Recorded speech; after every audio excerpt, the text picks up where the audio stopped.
முரளியின் இரட்டை வேடம் முதலும் இறுதியுமான ஒரே படம். தமிழ் சினிமாவில் தனது மென்மையான நடிப்பால் ரசிகர்களின் மனதில் நீங்கா இடம் பிடித்தவர் நடிகர் முரளி. இவர் கர்நாடகாவை சேர்ந்தவராக இருந்தாலும் தமிழ் சினிமாவிலேயே கவனம் செலுத்தி பல வெற்றி படங்களை நமக்காக கொடுத்தவர். இவர் நடித்த பெரும்பாலான படங்கள் இவருக்கு காதல் படங்களாகவே அமைந்தது.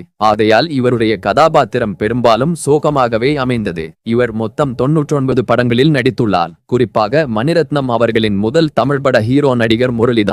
படம் பகல் நிலவு, மேலும் கீதாஞ்சலி, அதர்மம், என் ஆசை மச்சான், இதயம், காலமெல்லாம் காதல் வாழ்க, புது வசந்தம், என் ஆசை ராசாவே, இரணியன், பொற்காலம், வெற்றி கொடி கட்டு ஆகியன குறிப்பிட தகுந்தவையாகும். இந்நிலையில் இவர் இரட்டை வேடத்தில் நடித்த ஒரே திரைப்படம் எது தெரியுமா? அமீர்ஜான் என்பவரது இயக்கத்தில் முரளி நடித்து 1984ஆம் ஆண்டு வெளியான திரைப்படம் புதியவன். இப்படத்தில் முரளியின் ஜோடியாக அனிதா நடிக்க இவர்களுடன் ரவீந்தர், தெல்லி கணேஷ், சுலோப்சனா உட்பட பலர் நடித்திருந்தனர். மேலும் இப்படத்தில் கங்கை அமரன், வைரமுத்து ஆகியோர் கௌரவ கதாபாத்திரத்தில் நடித்திருந்தனர். கவிதாலயா நிறுவனம் இப்படத்தை தயாரித்திருந்தது.